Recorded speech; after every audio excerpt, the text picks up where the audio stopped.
It has been an interesting and eventful year.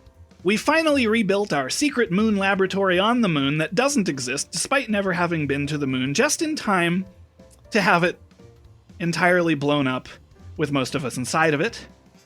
And now, here we are in some sort of void with nothing to do but welcome you, the listener, to the end of the 5th whole year of Vaguely Scientific.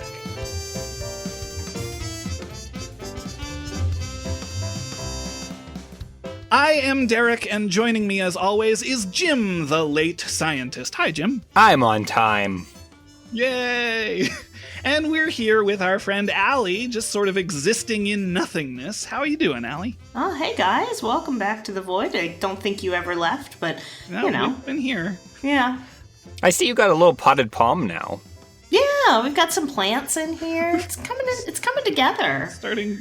Starting to decorate the... Okay, well... Yeah, you just have to manifest. Well, it turns out that not all is lost, because I think I should be able to reach someone through the thin fabric of potentiality that waves in and out of reality, and I can just sort of make out a voice beyond. Justin, is that you? I'm alive.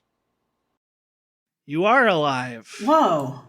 We are speaking to you from beyond the grave to do a show where we answer the most ridiculous audience-submitted questions in a manner that we like to call vaguely scientific, because priorities. I really like that the ghosts are the ones reaching out and like Ouija boarding a living person into the show. That's the opposite of how it usually works, and I appreciate that. I'm hoping that this is going to be our way out, finally. I don't know. I'm thoroughly creeped out. Yep. I don't. Hey, Justin, what's going on, man? Give me a second. I have to go get the salt. While Justin goes and gets the salt, I think it is time for Jim's fun science fact of the day. Jim? All right. The thagomizer is the spiky end of the Stegosaurus's tail. For a long time, it didn't have a formal name. That term comes from a Far Side comic from 1982 and was slowly adopted as the official term. I've heard of that. That's fun. Yeah. I think that's a really fun story, and I like when things like that happen. It's like, isn't there a Sonic the Hedgehog gene or something? Oh, yeah, that's a whole thing. It's not like a whole thing. It was so they discovered there's this whole family of proteins that are important for the development of embryos and fetuses and whatnot, and they're called the hedgehog family. So there's I forget what most of them are. There's like Indian hedgehog, and there's a couple others, and they found a new one back in the 90s, and they were like, oh, we'll call this one Sonic Hedgehog. And they thought, oh, this one doesn't do much. It's not super important. Turns out it's the most important one of all. So when I was in developmental biology, we talked about Sonic Hedgehog for about 9 months of my life, and it was kind of incredible. That's really fun. I love how you're like, it's not a whole thing. That sounds like a whole thing. Yeah. Turns out it's a whole thing. Here's the thing. Yeah, it's not a complicated thing, is what I'm saying. It is a whole thing, but the way I said it was like, oh, it's a whole big complicated backstory. No, it's a very simple story. That's fair. I feel like we got two science facts there. Kind of, yeah. Bonus. So before we move on from the science fact to our first question, there is one bit of housekeeping I have to bring up, and that is stuff we bothered to look up later. In episode 121, Too Tired to Discuss It Properly, we talked about what other quote-unquote industrial civilizations could exist aside from ours right now. And Jim mentioned ants. And we talked about bees also, and after a brief argument about which one would fit our analogy better, Jim mentioned that ants and bees were the same something of insects, but couldn't remember specifically what word to use. So it turns out ants and bees both belong to the order Hymenoptera, which also includes sawflies, bees, wasps, hornets, etc., but that's a pretty big collection of insects. And in 2013, it was suggested that ants evolved from a species of stinging wasp and were placed in a family called Formicidae, which is a sister group of the superfamily called Apoidea, which includes bees. And that essentially means, to summarize it, that bees and ants are more closely related to each other than they are to wasps and hornets or any other hymenopteran. Oh. And we currently think that ants and wasps separated in the Cretaceous period. So that's probably more interesting if I understood more about what I was talking about there. Yeah, we have some questions like we usually do in the show. I think let's talk about our first one, which is, what are Scooby Snacks? And this is a pretty simple question, I think. So in Scooby-Doo, which is a cartoon, sometimes they eat snacks, and they're like little cookie things that both Shaggy and Scooby eat, and those are called Scooby Snacks. So that's the answer. Yeah. They look like dog biscuits, and dogs eat them. So they exist in the real world. True. What? They're like cinnamon sugary. They're like graham cookies. crackers. Oh, I thought they were like vanilla wafers. So interesting, because I was reading that there are the commercially produced Scooby Snack, like licensed cookie. There are actually more than one throughout history. So like it depends on the manufacturer, I guess, because there were graham cracker ones, and there were ones that were also cookies. And then there have been, apparently, though I haven't been able to find any of them, there have been actual dog treats that were called Scooby Snacks. So we all might be referencing a slightly different point in history when we experienced commercially available Scooby Snacks. Yeah, like I couldn't really find like a concise example of any of them, but like I was finding a bunch of different. I was like, wait, I don't remember these ones, and these look more like what I remember. And I have the graham cracker ones in my house because my son eats them. So like, I remember the graham cracker ones. I'll say that. So I think it's interesting that humans eat them too sometimes in Scooby-Doo. Like there's my son's obsessed with Scooby-Doo, so I'm just going to start pulling references out. Well, I know Shaggy does. Do other humans? There is an entire episode of What's New Scooby-Doo where they go to the Scooby Snack factory. And like, it's a Willy Wonka-esque episode where they like learn how Scooby Snacks are made. There's like a Scooby Snack monster that attacks them and stuff like that. But yeah, like they all go because they like all want to know how they're made for some reason. And like Daphne and Velma are like buying stuff in the gift shop that's all Scooby-Doo or Scooby Snack like related stuff. That's fun. Which must mean that, like, it's not just Shaggy that has them. And then there's other episodes of Scooby-Doo where Velma's the one that has the box. Where she's like, would you do it for a Scooby Snack? And she pulls out. And so, like, she carries them around. So maybe she eats them, too. That's a little... Okay. Well, we know... So I don't know if Scooby is named after the Scooby Snack. Yeah. Oh. Wait, that's been... I had never considered that. That's Holy been moly. a fan theory that I've heard, is that Scooby... Because people... Well, they're Scooby Snacks, so clearly they're named after Scooby-Doo. But in world, it would make more sense that Scooby was named after them. They do that in the new Scoob movie. Like the one that they thought they were going to launch an entire universe off of. The Hanna-Barbera universe. That is like... They do that in the beginning where Shaggy meets Scooby when they're like younger. And he's like, what's your name? And he's like, I don't know. And he's like, he looks at a box of Scooby Snacks and he's like, your name's Scoob. And like that, and that's it. That's what it is. Maybe that's what I'm thinking of. I might have seen that. I mean, that makes the most sense. It's also like a weird movie because they hired all these like super famous people. Like Frank Welker plays Freddy and Scooby in all the cartoons. And Matthew Lillard now plays Shaggy in like all the cartoons. They didn't hire Matthew Lillard, which made me upset because I love Matthew Lillard. Oh, that's right. That was a big Frank deal. Welker doesn't play Freddy because that's Zac Efron. So like it's like a weird, like they kind of they still gave him Scooby, but they didn't give him.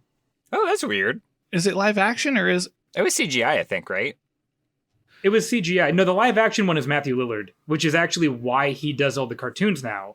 Is he did 2 live action movies and like then got the gig. Like he's like Casey Kasem. He's now Shaggy. Well, that's why I thought they wouldn't do Frank Welker, but if it wasn't live action, then no, I think it should have been Frank Welker. Well, and they Shaggy was that dude from MacGruber. I can't remember what his name is now. It just doesn't feel right to me. You know what I mean? Well, that's kind of what they did with the Super Mario Brothers movie, where it was just like they did the star-studded casting as opposed to like the people who have been voicing characters for many, many years.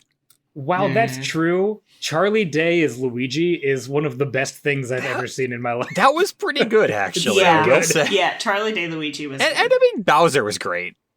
Yes, agree. I have a perhaps controversial opinion of Bowser in the Super Mario movie. Oh, I think... I wasn't sure where this was going. Well, and that is that I think that Jack Black was very entertaining, but I don't necessarily think he was great as Bowser. Like, I don't, like, he didn't seem like iconic Bowser. He just was like, yeah, I like Jack Black because he's Jack Black. Yeah, I can see that. I enjoyed him, but I can see where you're coming from. I can also say that, like, I am the least qualified to talk about anything related to Mario, so like, I've played Mario 3 when I was a kid, and that's about what I know. Well, here's something Scooby related that I thought was pretty interesting. So, I was reading about sort of not the history of Scooby Snacks, but like things that were similar in a lot of ways in older cartoons. And they talked about how, you know, in many older cartoons in the same Hanna-Barbera grouping, they had a lot of dogs that were obsessed with dog treats. Or this is my personal favorite. There was a cartoon with Dick Dastardly and Muttley where Muttley would do things to get a medal because this took place during World War I and he just wanted medals, which is a very funny concept. But the thing I saw that I thought was kind of interesting was what William Hanna of Hanna-Barbera fame actually thought Scooby Snacks would have been. Oh. And he said that they were just sort of like a caramel-flavored cookie. Fun. Oh. That's very fun. And it made me wonder, and I didn't look into this, but I should have. But since there are folks that since the three of you are you know, into dogs and know how to take care of dogs, I can ask you this question, and I can probably get an answer without looking. Can dogs eat caramel? They shouldn't. Okay. Dogs can eat a lot of stuff, but they shouldn't. Dogs do eat a lot of stuff that they shouldn't. Yeah. It's not, I don't think it's toxic like chocolate is. Correct. But it's not like good for them. Yeah, right? It's not good for them. They shouldn't really eat a lot of sugar. Yeah, correct. You didn't go where I thought you were going to go. I was really excited for a moment. As soon as you said older cartoons, I was like, did you think of the same thing I thought? And you didn't go this way. Some of you still might have thought of this, but I want to jump in here. And so in an earlier episode of this show and in just cartoon history, it has been established, at least for a certain amount of time, this is no longer canonically true, but Shaggy was a vegetarian. Oh, yeah. And so I already knew they couldn't be simple dog treats because dog treats are usually made with some kind of meat in them. And so they had to at least be a vegetarian kind of dog treat, which exists. But then I looked at an older cartoon, Popeye the Sailor Man. And I thought vegetarians would eat spinach. And spinach has been scientifically proven to give cartoon characters super strength and courage. So I think that Scooby Snacks are some kind of spinach-based cookie. That would fit in with the lore of the like old cartoon universe. I don't know if it's Popeye Hanna-Barbera. I don't think he is. I don't think Popeye predates Hanna-Barbera. Well, sometimes we're all wrong. Well, that doesn't mean that Popeye couldn't be inspirational to. That's true. There goes the whole theory. It's out the window. Yeah. Well, my next question is, as the one person who's never owned a dog, can dogs eat spinach? And I assume the answer to that is probably yes. Most vegetables. I mean, yeah, in moderation, right? Yeah, dogs are more omnivorous than carnivorous because they're scavengers. Yeah. So they need a lot of things. Yeah. I know that, like, in my, and this is kind of like exposing myself on the internet.com, but I used to work for a pet store chain, and sometimes they would have like the open samples of dog treats. And I gotta tell you guys, I have eaten dog treats before. Some of them are quite good. I've eaten dog treats. I've had dogs my entire life. I've never eaten dog treats, but I know that Dave and Derek have both done this. They smell really You good. want to know what they taste like? I don't know. Yeah, I mean, I think it might just be that the people that I hung around with had very bad smelling dog treats, so I never wanted to know what they tasted like. I'll tell you what, though. Because some of them are bad. The ones that are supposed to taste like peanut butter absolutely do not smell like peanut butter. No. Yeah. I wonder if our sense of smell collaborating with our sense of taste, like our sense of smell very much influences our taste, whereas I don't think dogs care as much about the difference between smell and taste, whereas like, I don't know. But I would also say that the ones that were better were not the protein-based ones. They were the ones that were like blueberry with like carrot or whatever. Yeah. And like they would just have like a bunch of corn supplement under it. Yeah. Well, I also wonder how much of that is because like I see a lot of like obviously dogs have a sense of taste and so do cats, but they don't taste the same way that humans do. Yeah. And their sense of smell, a dog's sense of smell is way better than ours. Yeah. And they probably are sensitive to different ratios of things. My cat will differentiate between, like, he hates wet food. But two, if I give him the chicken wet food, he will look at me as though I have offended and dishonored his entire generational line. But if I put out the salmon, he's like, yes, thank you. I will take this. That's interesting. He's a cat of high class. High class. He's also a little stupid, but that's okay. And we'll also cats get. I mean, both cats and dogs get used to something. So, like, if you get like a lot of times, pets will have a problem if you change brands of food. It'll take them a while to even recognize it as something they're supposed to eat.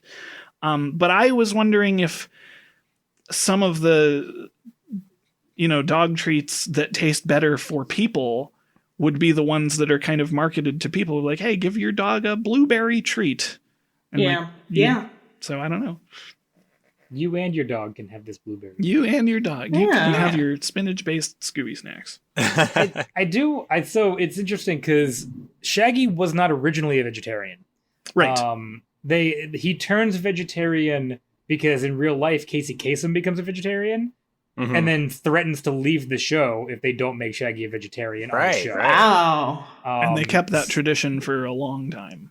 And you can actually see it in a lot of the more modern stuff, like the James Gunn movies or the live action movies. In the beginning, other than all the pot jokes, they're literally eating eggplant burgers in the beginning. They're like cooking burgers, but they make sure to tell you that they're eggplant-based burgers. Anytime you see them eating meat, it's fake. It's like they eat like hot dogs, but it's fake. They're fake hot dogs. They're eating like a theme park ride. Shaggy never eats meat in the movie. In both movies, he never eats meat. Yeah, they eat tons of food. It's always vegetarian based stuff. I don't know, because on Zombie Island they definitely had gumbo. What? I'm just saying. Yeah, well, so yeah, it depends on the era, I guess. Because by the time Zombie Island came out, I don't know if that was Casey Kasem or not. Oh, that's fair. I think Casey Kasem was around up through Mystery Incorporated, but he did not play Shaggy in Mystery Incorporated. He played Shaggy's father. I could be wrong about that. Zombie Island is my son's favorite Scooby-Doo movie, so I should. It's my favorite. It's a very good one. Zombie Island's great. He just named his stuffed animal cat Lena, who was that person in that movie. So, but it makes me think that, like, I wonder if you would see vegetarian Scooby Snacks. And I wonder if they would like start off by eating the ones that are based in like beef or chicken or whatever, and then all of a sudden Shaggy becomes a vegetarian. So maybe they buy spinach based Scooby Snacks, and maybe they buy carrot based ones. They're probably just all wheat. I mean, dog treats are mostly wheat. If you buy the cheap stuff. Yeah, for real. And they look like they are. They're brown, cheap material that you're just cardboard. Yeah. You're just feeding it to dogs. That's what It's also interesting that Shaggy would want to eat them. They must taste amazing because he eats so much food with so much different flavor and things. Although, in it. to be fair, have you seen some of the flavor combinations that Shaggy has put together in his life? I think Shaggy just likes to eat quantity. I don't think he's looking for like I best. think that there was. This was like in the first series. I feel like there was like peanut butter and pastrami or something, or like chocolate pastrami sandwiches he would eat. And it's hang like, out no, with the turtles and eat their maybe, pizza. maybe we're overselling that these are just dog treats and they just taste like dog treats, like bottom shelf dog treats. And Shaggy just has like the palate of a sponge. I mean, I'm okay with that explanation. Like I So here's a question that I genuinely don't know, because it has been a while since I've watched like the real old Scooby-Doo thing, but this whole spinach thing that I've presented of it giving them like strength and courage, do Scooby and Shaggy actually appear to get more like capable when they eat Scooby Snacks, or does it just give them courage? I think it's them being bribed. Well, it's like they're like, no, I'm not going to be bait for the ghosts. And they're like, would you do it for a Scooby Snack? And they're like, fine, we'll be bait for the ghosts. Oh, yeah. And would you do it for $20? Okay. Yeah. Yes. Would you do it for a Klondike bar? Yeah. That is what I thought about too. But it is like they do end up like being an integral part of the trap. Usually, like they like they'll do it, and then the ghost will come out and they'll like dress up like waiters or whatever and serve him dinner, or you know what I mean. So they become sort of cartoonishly capable because they don't want to do it. They don't want to do it. They eat a Scooby Snack, and all of a sudden they like sit the clown ghost down and feed him a meal before he realizes that they're not waiters. It enhances their tune capabilities. Yeah. I kind of wanted to chase that thread a little bit, and that's kind of where I leaned into with this question of like, what is the purpose of Scooby Snacks? Okay. And it seems to be like this motivator, right? It's this thing that gets them to do the big scary part of the show. And of course, I'm getting heady about this a little bit, but like... Welcome to the show. I in my experience... It is easier to do something hard if there is a reward for you, right? Okay. And like even in like my own personal life, like there have been times when I have therapy down in a different part of town, and I really don't want to go do therapy, but there's a coffee shop next to my therapist's office, and I do really want that fresh baked scone or whatever. And so I will motivate myself to go do the hard thing because I really want that orange scone at the end of therapy. So that is like what Scooby Snacks are in my head, is this like, hey, you get to do this hard thing. That's true. But also you get this snack at the beginning of it. How cool is that? Yeah. And I feel like that hunger, like that, not hunger, but that reward overrides the anxiety a little. It's a Pavlov's Scooby Snacks. Yeah. Yeah. So I just had this experience today because as we're recording, there was a pretty heavy storm here. And my cat is terrified of rain, but also likes to be on my porch outside. And I try to bring him in at night, and I always have to lure him inside. But today he was afraid of rain, and I saw him hiding underneath the car in the driveway. And so I opened the door, I said, you can come inside. And he steps out into the rain and immediately goes back under the car and like won't pass through the wet part. So I have these little catnip treat things. And when I just pick up the bag, he hears it and he comes running. And so I picked it up and shook it, and he just darted into the house. Like, that's enough incentive right there for him to get into the house. And then I always feel like I have to give him the treat, even though he's already done what I want him to do. That's just me. Of course. But that's enough. Like, do Scooby and Shaggy need to eat the Scooby Snack before they are already motivated? And maybe they don't. It's the boost. It's the boost, right? It's adrenaline. So in that case, it's like adrenaline that you're getting from this idea of getting a reward. Oh. What does that say about their friends?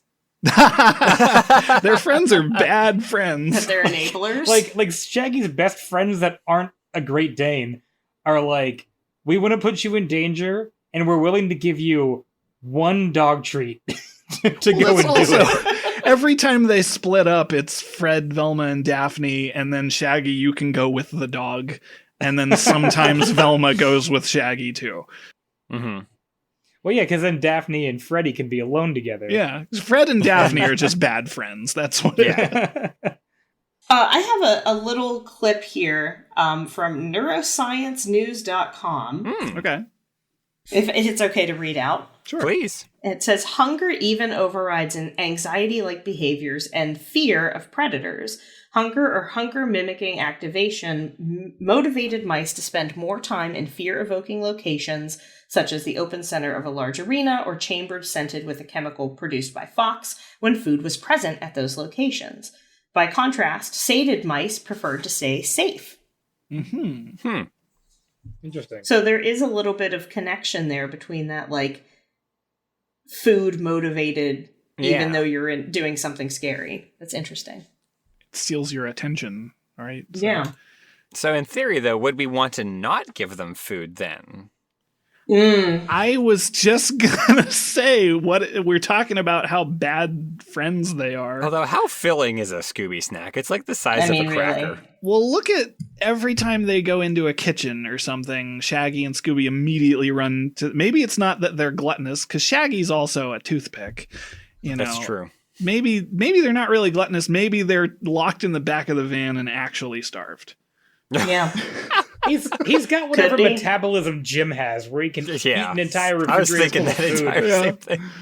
and still weigh about as much as a toothpick. It is interesting though. If they were gonna do like some Pavlovian stuff to them, eventually they'd stop giving them Scooby snacks, and just the offer of a Scooby snack would be enough to make them do They're it. already conditioned, right? Yeah, That would be very cost effective, because then they wouldn't have to keep buying the Scooby snacks. They don't look good. They don't look good. Don't. That's it. Is That's all that I got. because they look like dog treats, though? Why do dog treats look like the spokes of like a wagon wheel? Why is it like a 3-pronged approach? Or a fidget spinner? That's what they look like.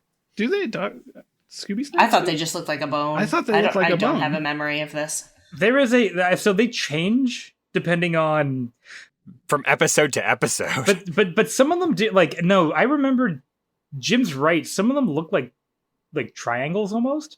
But there are a handful of them that look like wafer cookies. Some of them are just circles. Yeah. The Keebler ones look like a milk bone, but those are the ones that are the cinnamon graham crackers. Oh, I'm still on that. I'm just thinking about graham crackers. I can't find another picture of a specific snack. There are I'm just trying to look up on Google, and a handful of there's circles. There are just oblong shapes that aren't any shape at all from like the 60s. Here's one with like a square that has a big S in the middle of it, presumably for Scooby snack. There absolutely was one that was shaped like a triangle. I remember that from something. Mm-hmm. So listeners, let us know your recipes for Scooby snacks, because I've seen a few of them out there. But in the meantime, we have a second question this week, and it comes to us from the No Stupid Questions subreddit, and I actually have seen this pop up kind of pervasively fairly recently, so I think it's a good time to talk about it. Could a vampire policeman enter my house if they had a warrant? I'm going to assume this means without an invitation, because otherwise, yes, they could. Right. So I have really one sort of interesting thing to contribute, but ultimately, my answer is no.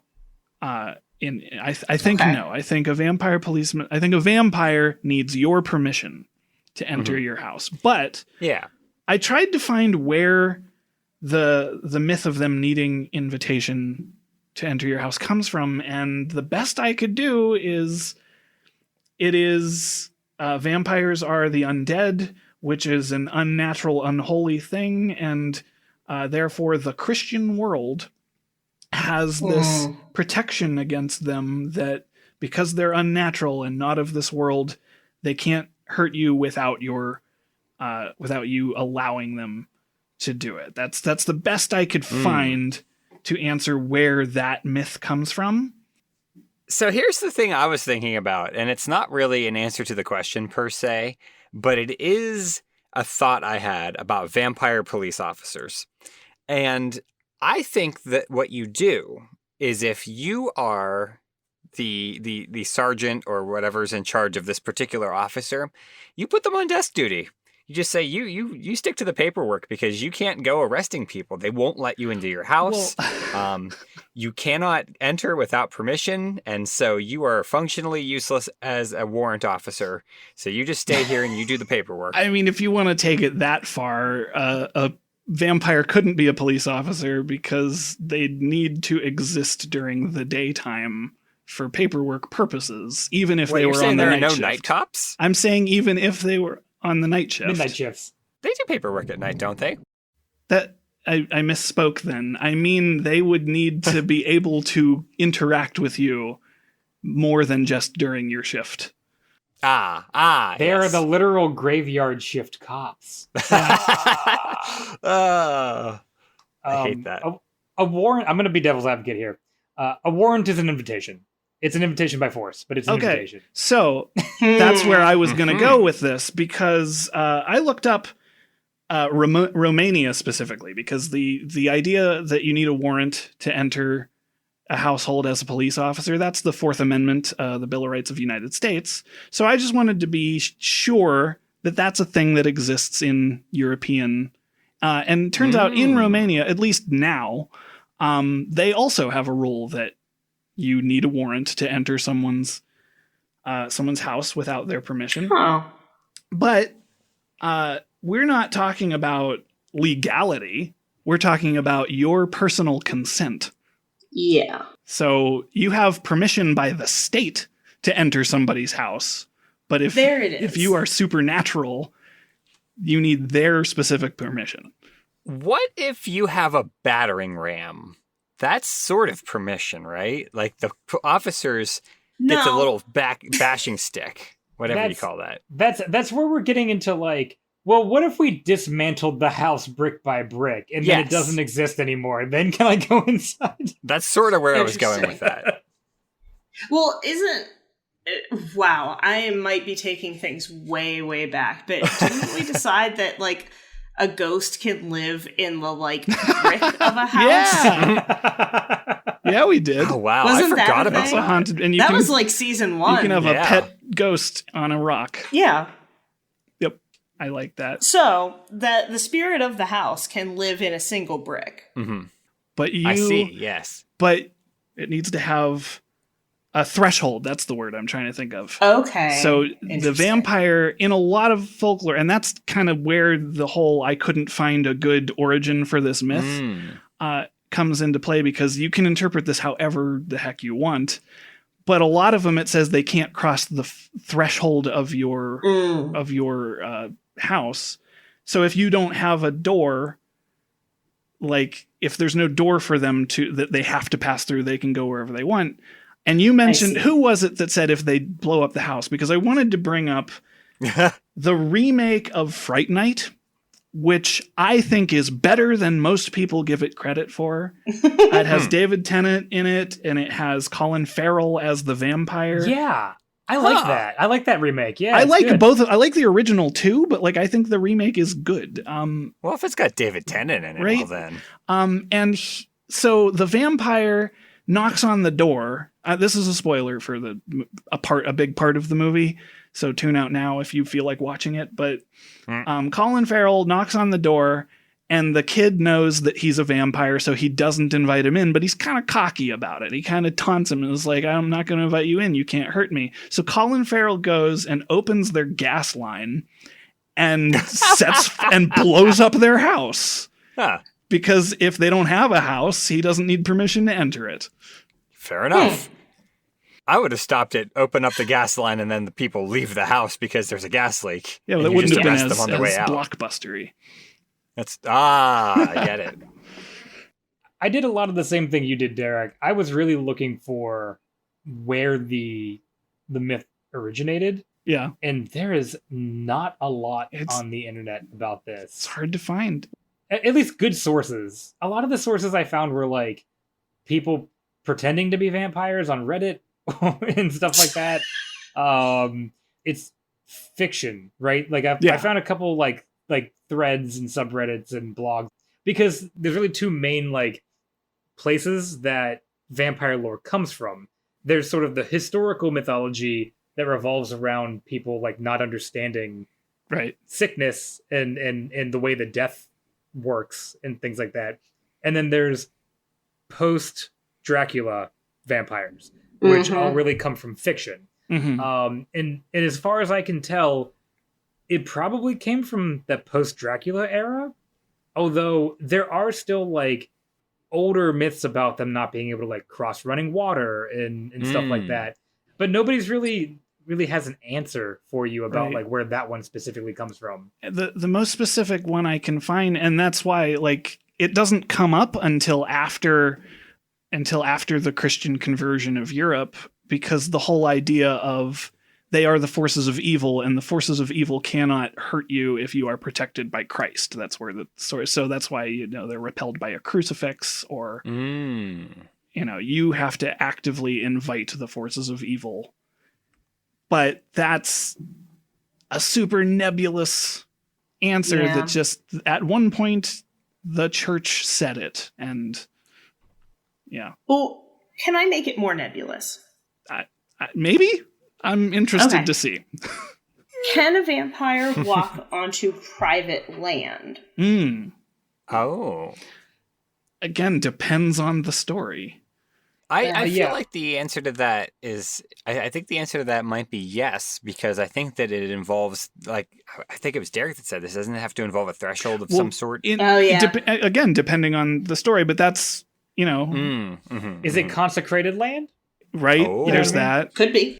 Like churches are consecrated, but like areas around churches that aren't inside the building can also be consecrated. And so like you wouldn't be able to do stuff like, you know, go into a Catholic graveyard, for example. Like a lot of the stuff that I saw, like the more modern day version of that is that a lot of people in fiction define that as not a house, but a home, is what I saw a lot of people saying, right? Okay. But like it's the difference between like, because like then you get into the question of, well, can a vampire come into my apartment complex? And can he come into my apartment? And then you get the you can enter the building, but you can't enter individual apartments under that idea. There's all this red tape. They have to get in touch with the building manager, and then they have to get in touch with the doorman, and then they have to get in touch with you. Sometimes there's if I was a vampire, I would just stay home. Yeah. Like many of them do. I mean, they live in castles, to be fair. To throw more into the mix about whether or not they can enter land in general, like some vampires, some stories say they can't even cross like running water. Right.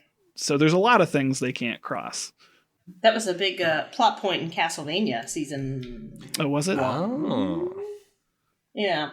They do that in Castlevania, yeah. They surely do. It's like how they get away from somebody. Interesting. Yeah. I'll tell you what, Aly, though. A vampire absolutely cannot trespass on private property without a warrant. I'll tell you that much. Wow. Without a warrant, they can't do it. They can't do it? Not a policeman. Oh, I was going to say, what if they're not a cop? A policeman physically can't do it. They have to tell you if they are. Yeah. That's if a vampire ever knocks on my door, the first thing I always say is, "Are you a cop?" You have to tell me if you're a cop. You have to Also, are you a vampire? No, I'm here to drink your blood. Yeah, but you're not a cop, right? I'm much more concerned about whether they're a cop. No, I'm not a cop. Also, throw out your garlic. That's a great accent, Jim. Thanks. I also like. I went down the kind of spiraling well of, can a warrant serve as like an invitation from the state, and does that override personal ownership of a place? But I am more in the zone of like, you own your property, right? Right. Or you're renting or whatever. Like, that is your space. That is your protected zone. And it should be vampire free if you want it to be. Not according to the state. Well, having said that, I mean, you could write it so that vampires just need permission, like legal permission, because they're supernatural. There's nothing scientific about why they can't enter your home. But I think I would... So yeah, my answer could be just as valid as anyone else's in that front. But I interpret it as a vampire needs your personal consent. Yeah. So Aly. Yeah. If my home, my property is mine, right? Yeah. Why does the borough allow, or why is the borough allowed to tell me what I can and can't do in the front of my house? That's what I want to know. Tell them. Because according to your the borough state, is obviously run by vampires. Is what fair. according to the borough, can a vampire enter your home if you're part of an HOA and the HOA allows them, gives them permission to come in? Oh, The HOA is run by vampires. Like Well, if you that go tracks. to if he goes to the HOA and he says I need to get into this house, I mean you know how much an HOA has control over people's houses.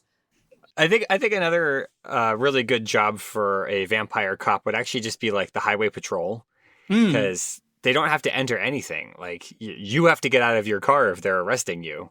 So, In fact, they want you to stay in your car. yeah, exactly. They don't want you to come out unless they ask you to. Exactly. Now, that's so, another thing they need a warrant for, is to actually enter your vehicle. Yep. Is probable cause an invitation?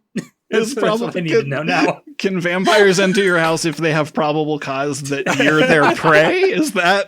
Oh, well, here's the question now. Does Yeah. it matter if you are like, if the vampire is only coming into your house as part of their job versus are they entering your home because they're trying to feed on you? If they have no intention of feeding on you, does that matter? Because they are not acting in their vampirical, senses there. Maybe they can't harm you. Ooh, like it forces them to be by the book police officers. Yeah, like if they try to hurt you, they get like magically ejected through your front door or something by some invisible force. Did any of you ever see Let the Right One In? Or there's an American No. remake of it, which is Let Me In. No. The original was really good. It was a foreign movie about a little girl who's a vampire. And there's a scene in it where the kid has to invite her in and she stays out. It's a little girl vampire who makes friends with a kid who is like bullied in school. And it's a horror movie, so it does not have a happy ending. I'll give you that. But she's like explaining to him all the things about being a vampire, and he doesn't invite her into his house. So she stands in the hall and she says, I can't come in unless you invite me in. He says, what happens if I don't invite you in? She's like, you just have to, and they argue, and he refuses to invite her in. So she walks in without his invitation and stands there for a little while until eventually she starts like having these like tremors and like wounds start appearing on her. And then she catches on fire until he says, you can come in. It's really good. It's a good movie.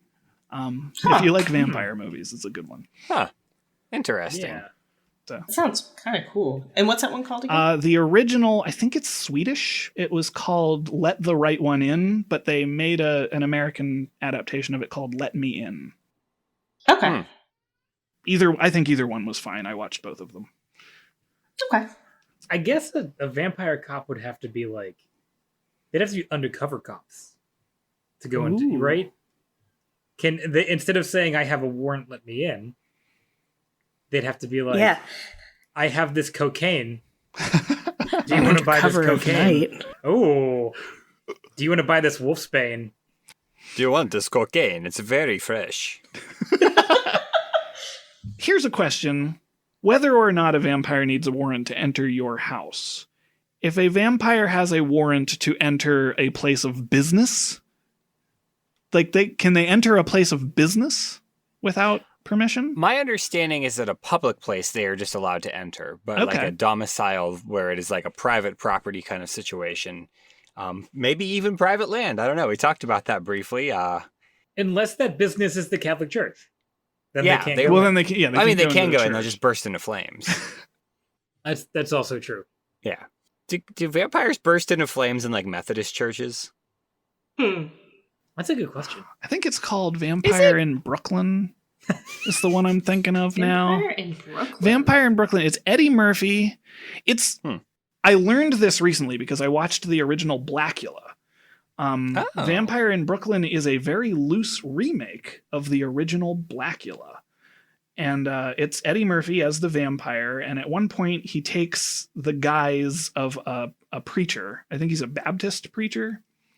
But I could remember wrong. But he goes in and he's posing as this preacher, and he goes in and stands in front of the congregation, and like the back of his head starts smoking because he's like getting ready to catch on fire. So at one point he's like, why don't we have service outside tonight? And everybody goes outside so he doesn't. Yeah. I absolutely have seen this before. I did not know it was a loose adaptation of Blackula, because Blackula is not a comedy. Like, Blackula is a straight up pulp. Vampire in Brooklyn actually is kind of like a loose comedy horror film. The poster for Vampire in Brooklyn, you know, the little like quote that they have says a comedic tale of horror and seduction. Interesting. But like, I guess it's not really like, it's not a straight comedy like you're used to Eddie Murphy being in. It's more of like but I did not know that it was supposed to be an adaptation of Blackula. I didn't realize that until I actually watched Blackula, and I was like, this is kind of the same story. I have a question for the group. Yeah. Do y'all have a like non quote unquote traditional or Western vampire favorite vampire? Like ignoring the Draculification. Do you guys have a favorite mythos vampire? Because I do, but I want to know yours. I'm unprepared to answer that question because I have many, but I do have one I want to bring up because I just started reading I read the first few volumes of a comic called American Vampire. Oh. Okay. Which is the first chapter of it was written by Stephen King. And there's a character called Skinner Sweet, who is a bandit bank robber from the Wild West who gets turned into a vampire from some like old immortal European vampires, and he's the first American vampire. And it's a good it goes from the Wild West all the way through World War II and then further. Big time jumps. That's neat. It's a good story. It's a DC comic, isn't it? I think it's Vertigo, so technically yes. I don't remember offhand. Okay. I like that. Jim, Justin? I like the song Tokyo Vampires and Wolves by the Wombats. Okay, I'll take it. I don't know. I can't think of anything off the top of my head. I mean, there are a lot of really good vampires in Scooby-Doo. Right. But off the top of my head, I can't think of anything that's sort of like uniquely American as opposed to something that sort of derives from Dracula. I'm not even talking uniquely American. Yeah, I said away from Western. So, like, if we're ignoring the, like, Draculification of vampires, like, is there another subculture of vampire? I'm sorry. In that case, yes. I forget what they're called, but they're the zombies or vampires. In Chinese folklore, they're like the jumping creatures.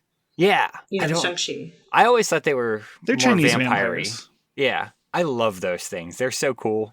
I like when they show up in video games. Yeah. It's my favorite Darkstalkers character. They're in Super Mario Land of all things. Simcoe.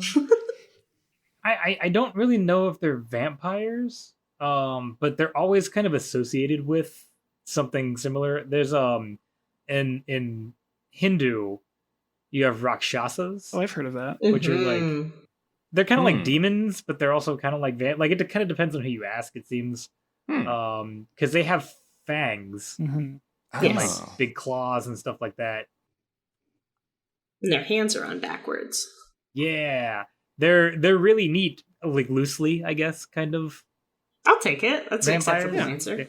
They in a lot of like modern fiction, they'll bring them in and call them vampires and stuff like that in like TV shows and things. Like, I don't know if Supernatural did that or not, but like they show up in things and they're very vampire-y. I like that. Awesome. Mine is the aswang from Filipino culture, which like has different sub branches of. There's like I can even actually just read off the page for them. There's like 5 different kinds. There's also tag your friend group. There's the vampire, the viscera sucker, the were-dog, the witch, and the ghoul. And all of them kind of behave differently. But I mostly brought it up because there are specific countermeasures to the aswang. And different ways to like drive them away. And there's like the typical like holy objects or symbols, spices and salt, ashes, and then there's like the tail of a stingray or large crustaceans, vinegar or betel nut chew, and urine. All are listed as tools for protection against the aswang. That's great, because if I ever ran into one, I'd pee myself. Yeah. It's very like geographical, right? Yeah. The tail of a stingray for the Philippines is super topical. And maybe that's why the garlic thing comes up, because like Italy, Ooh, interesting. you know, they got lots of garlic. They're probably just like, I don't know, let's see what works. So that's why vampires don't live there. They don't eat spaghetti because it's too garlicky. Yeah. This is still kind of Dracula-fication inspired, but there is an episode of the late 80s cartoon Mighty Max based on the Polly Pocket for Boys toy line. Oh yeah. In which they go to Transylvania. The premise of the show is they went to all these different countries and fought monsters that were related to them. But they start finding people who are like have been fed on by what appears to be a vampire, but instead of having 2 bite marks on the neck, it's weird that they just have one kind of larger wound. And it turns out that the vampire isn't related to bats. It's actually related to mosquitoes. Oh. I always thought that was kind of a neat idea. Oh. Makes sense. That reminds me.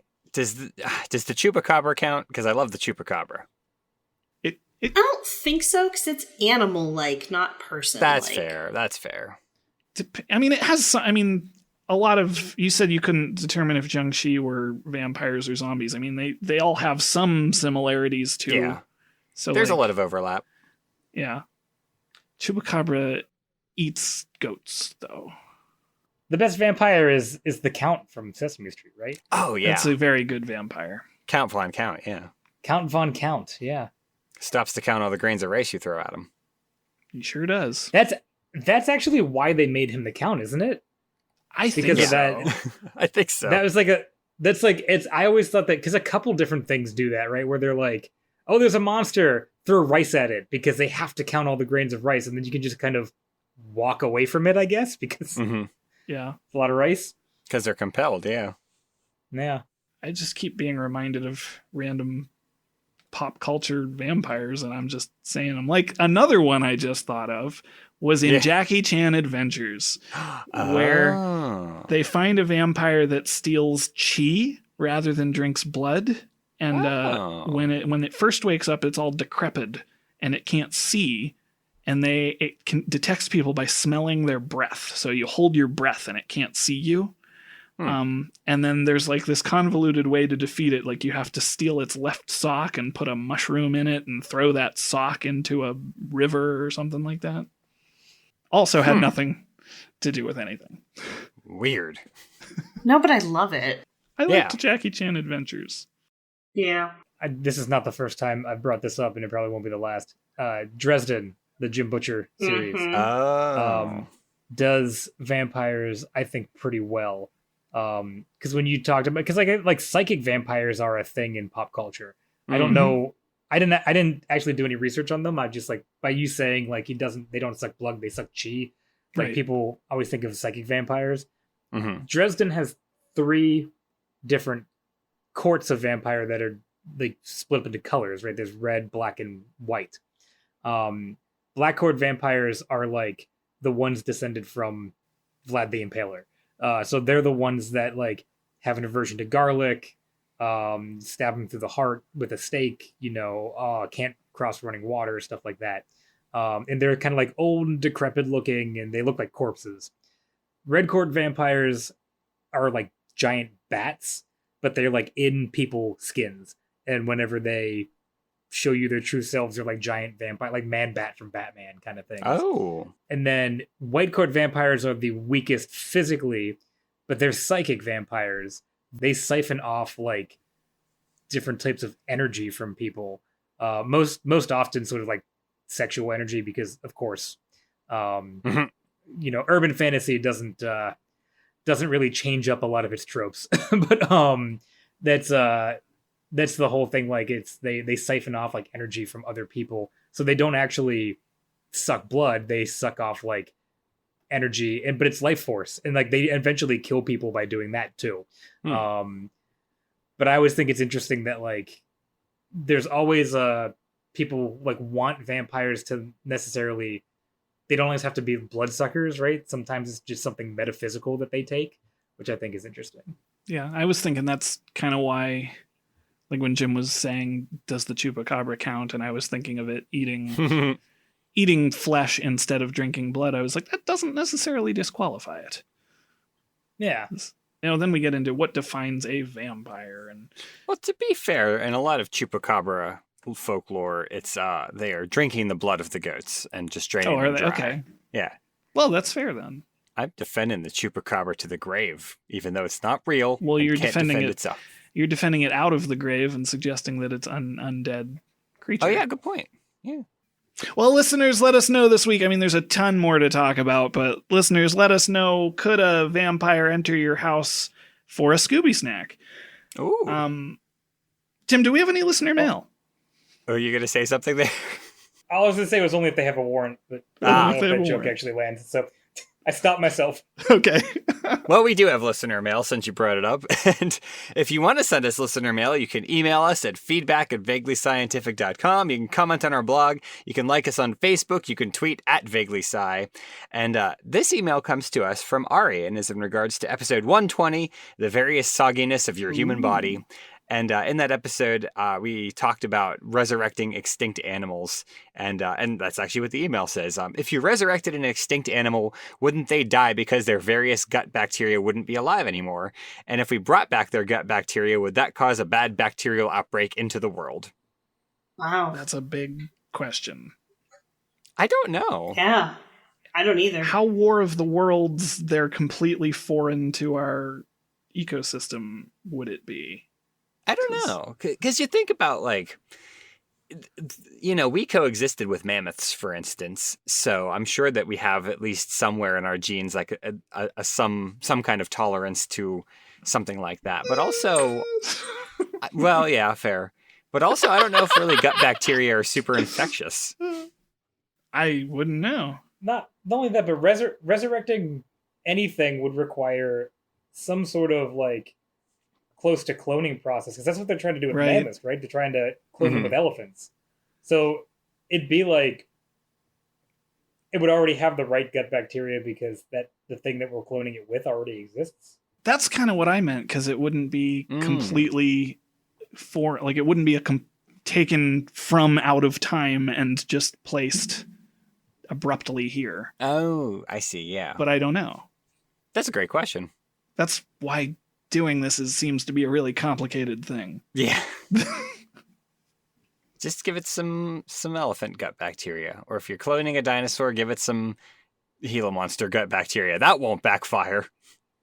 You make it sound so easy.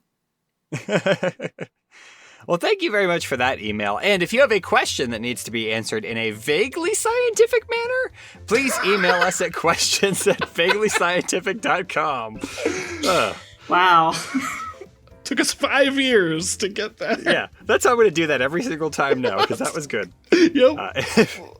If you want to get our episodes the minute that they're released, you can subscribe to our podcast on Apple Podcasts, Google Play, and all the other great places that cool podcasts like to hang out. And don't forget, subscribing and leaving feedback really helps us out, and so does telling your friends. But if you're a cop, you have to tell them that too.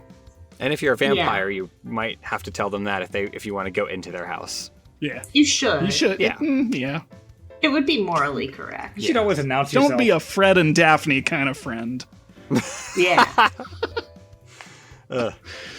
Our vaguely musical intro is composed by Anthony Pizzelli. And don't forget to check out our merch store over at vaguelyscientific.threadless.com. Lots of stuff there. Mugs, t-shirts, skateboards. Mugs are great. You got to put hot stuff in them, but you can drink cold stuff out of them as well. I don't care. It's wild to me that you can also skateboards. Plant flowers in there. Sure. Yeah. Soup. You can have soup in a mug. Yeah. Yeah. I do love soup out of a mug, yeah. Well, thank you to Aly and Justin for coming back and closing out the year with us. Mm-hmm. Wow, thanks for having me. Yeah, I like being here. Mm-hmm. Yay. We like having y'all. For Vaguely Scientific, I am Derek. I'm Jim. I'm Aly. I'm a werewolf, not a swearwolf. Wow. Good. I don't understand. From vampire stuff. Oh, okay. It's from What We Do in the Shadows. Oh, Yeah. I only watched like the first episode of that show. That's from the movie. Oh, I never watched the movie. I like how I've been citing all the other pop culture vampire things, and I'm like, I haven't seen that really popular one. Anyway, thanks for listening for 5 years to our nonsense. Yeah. Toodaloo, year 5. We did it. We did it.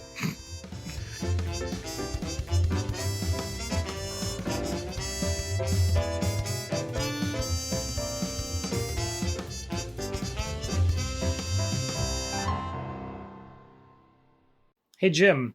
Hey, what? Good luck editing this 1.5 hour podcast down to something manageable. This is shorter. This is shorter than the last 2 episodes Justin has been on by himself. Yeah. Listen, Aly's in a hurry. I'm shutting my mouth. Thank you. All right.